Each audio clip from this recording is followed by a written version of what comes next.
what would you say would be basically the most important decision a startup has to make early on to really ensure that they grow and prosper?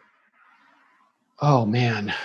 Yeah, a lot of tough ones. This is one of those where a lot of stuff comes to mind, and probably isn't like a wrong or right answer. I think when you're a startup and you're at the point where you're ready to scale, and you want to scale, and you're pretty sure that this is going to be, a great idea. Meaning that now you need to capitalize and you need to really spend a lot of resources. This is always one of those kind of doomsday moments, because there's sort of this notorious situation where startups spend a lot of money and they scale, and the market isn't necessarily what they thought it was.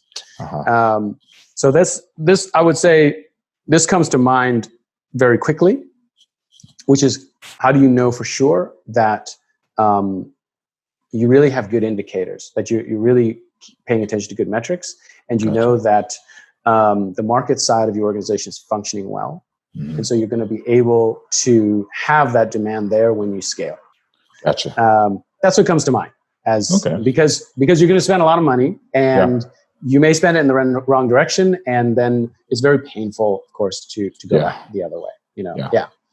And of course, that's where a lot of the emphasis is placed. It's a lot of like, do you have good metrics? Do you really know that these customers exist? Like, are they really there? You're making a lot of projections, or you've had a lot of metrics go up, but are they the metrics saying that people will buy your product? Gotcha. Will they actually buy it? Yeah, there's a difference between interest and actually buying. Yes, right? Exactly. It's like when you make an event and someone says, a bunch of people say they're interested, but only 10 say they're going, right? It's one of those things. Okay. Right.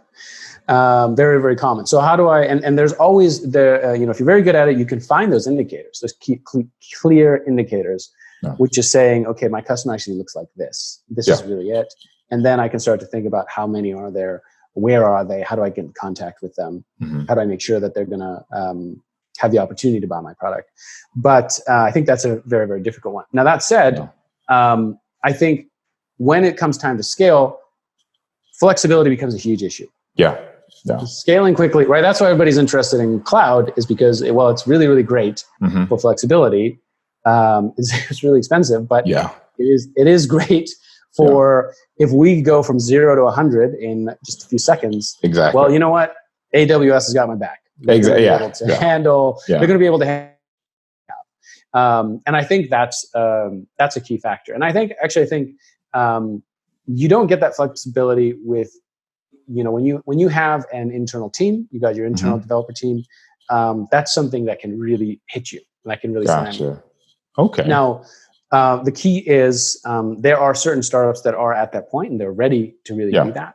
And they are the ones who are really investigating, hey, what is the next step for us? Is it hiring developers like mad for like the foreseeable future?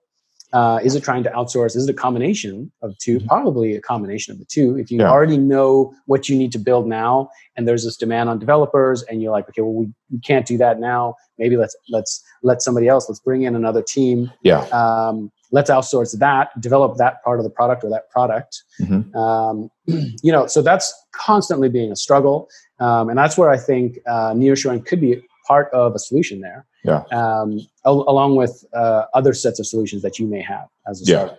Okay. Well, once you get past the trust issues and absolutely, exactly. And it sounds bad when I say it that way. That's where you want to have that connection, that network. Exactly. You want to know, like, okay, so for XYZ, I already know that these partners here are in this network. People have worked with them. We can walk over there, or we can pick up the phone, or we can get a Zoom call going, and I can start a conversation and start to learn about, okay, what would this mean? What would this cost me? How long would it take? How quickly could I get up and running? All those kinds of things. And the more information, right? The more information you're getting, the better understanding, the faster you're going to be able to make that good decision.